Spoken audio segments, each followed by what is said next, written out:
లలితా సహస్రనామ స్తోత్రం ధ్యానం. అరుణాం కరుణాంతరంగితాక్షీం ధృతపాశాంకుశపుష్పబాణచాపాం అణిమాదిభిరావృతాం మయూకైః అహమిత్యేవ విభావయే భవానీం. ధ్యాయేత్ పద్మాసనస్తాం వికసితవదనాం పద్మపత్రాయతాక్షీం. హేమాభాం పీతవస్త్రాం కరకలితలసద్ధేమపద్మాం వరాంగీం. సర్వాలంకారయుక్తాం సతతమభయదాం భక్తనమ్రాం భవానీం. శ్రీవిద్యాం శాంతమూర్తిం సకలసురనుతాం సర్వసంపత్ప్రదాత్రీం. సకుంకుమా విలేపనామళికచుంబికస్తూరికాం సమందహసితేక్షణాం ససరచాపపాశాంకుశాం. అశేషజనమోహినీ మరుణమాల్యభూషోజ్వలాం జపాకుసుమభాసురాం జపవిధౌ స్మరేదంబికాం. 33వ శ్లోకం. కామేశ్వరాస్త్ర నిర్దగ్ధ సబండాసురశూన్యకా బ్రహ్మోపేంద్రమహేంద్రాది దేవ సంస్థుత వైభవ. కామేశ్వరాస్త్ర నిర్దగ్ధ సబండాసురశూన్యకా.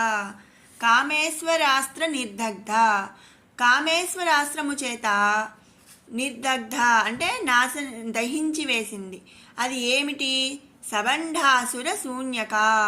ఆ బండాసురుడనే అసురుని యొక్క నగరమును కామేశ్వరాస్త్రము చేత మొత్తం దహించి వేసింది. బండాసురుని సేనను బంధు అనుచర గణములను శ్రీదేవి యొక్క సేన సంహరించింది.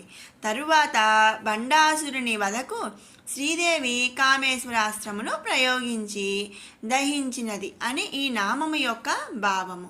అందుకే ఆ దేవిని కామేశ్వరాస్త్ర నిర్దగ్ధ సబండాసుర శూన్యక అని స్తుతిస్తున్నాము. బ్రహ్మోపేంద్ర మహేంద్రాది దేవ సంస్థుత వైభవ. ఈ నామములో అఖిలాండ కోటి బ్రహ్మాండ నాయకి అయిన ఆ లలితాదేవి బండాసురుని సర్వశక్తి సంపన్నమయి అఖిలాండ కోటి బ్రహ్మాండ నాయకి అమ్మలగన్న అమ్మ ఆ లలితాదేవి. ఆ లలితాదేవి బండాసురుని కామేశ్వరాశ్రమతో వధించగానే అందుకు సంతోషించిన బ్రహ్మ విష్ణు మహేంద్రులు ఇత్యాది దేవతలు శ్రీదేవిని స్తుతించారు. బ్రహ్మోపేంద్ర మహేంద్రాది అంటే బ్రహ్మ విష్ణు మహేంద్రాది దేవతలు దేవ సంస్థుత వైభవ అంటే అమ్మవారిని స్తుతించారు అన్నది ఈ నామము యొక్క అర్థము.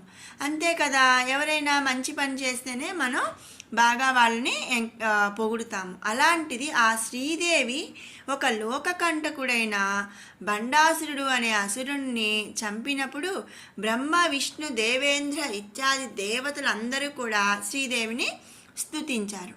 అందుకే ఆ దేవిని బ్రహ్మోపేంద్ర మహేంద్రాది దేవ సంస్థుత వైభవ అని స్తుతిస్తున్నాము. 34వ శ్లోకం. హరనేత్రాగ్ని సందగ్ధ కామ సంజీవనౌషధి శ్రీమద్వాగ్భవ కూటైకా స్వరూపముఖ పంకజ. హరనేత్రాగ్ని సందగ్ధ కామ సంజీవనౌషధి శ్రీమద్వాగ్భవ కూటైకా స్వరూపముఖ పంకజ.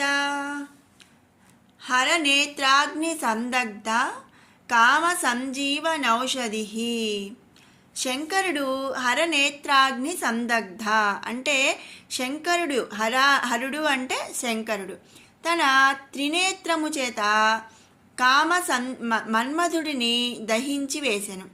అట్లు శంకరుడు దహించిన ఆ మన్మధుడిని లలితాదేవి సంజీవిని ఔషధము వల్లే తిరిగి బ్రతికించినది.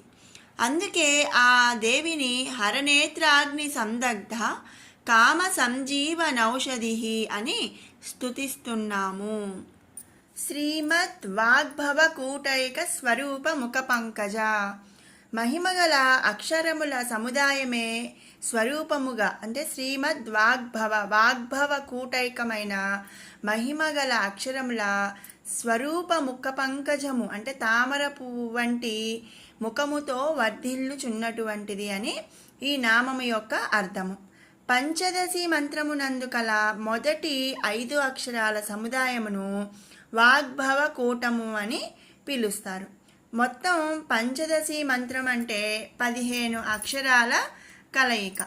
అందులోని మొదటి 5 అక్షరాలని వాగ్భవ కూటము అని అంటారు. అలాగే తర్వాత 6 అక్షరాలని మధ్యకూటమని, చివరి 4 అక్షరాలని కటికూటమని అంటారు.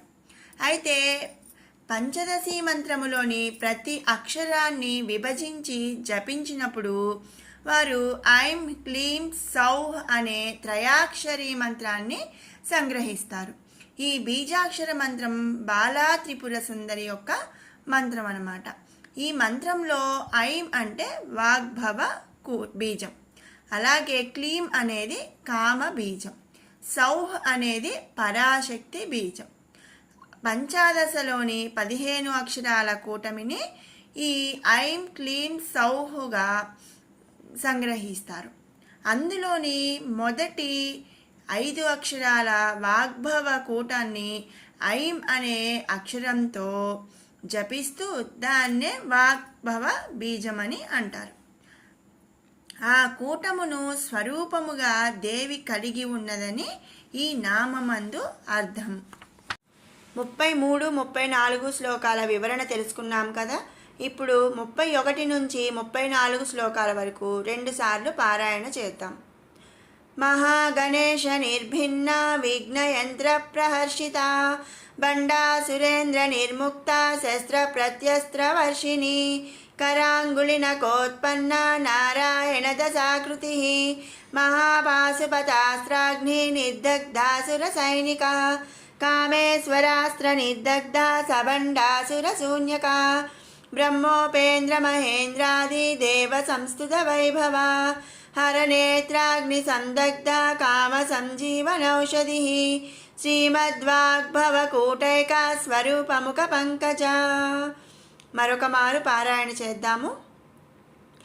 మహాగణేశ నిర్భిన్న విఘ్నయంత్ర ప్రహర్షిత బండాసురేంద్ర నిర్ముక్త శస్త్ర ప్రత్యస్త్ర వర్షిణి करांगुलिनकोत्पन्न नारायण दशाकृति महापाशुपतास्त्राग्नि निर्दग्धासुर सैनिका कामेश्वरास्त्र निर्दग्धा सबंडासुर शून्यका ब्रह्मोपेन्द्र महेन्द्रादि देव संस्तुत वैभवा हरनेत्राग्नि संदग्धा काम संजीवनौषधि श्रीमद्वाग्भव कूटैका स्वरूपमुख पंकजा.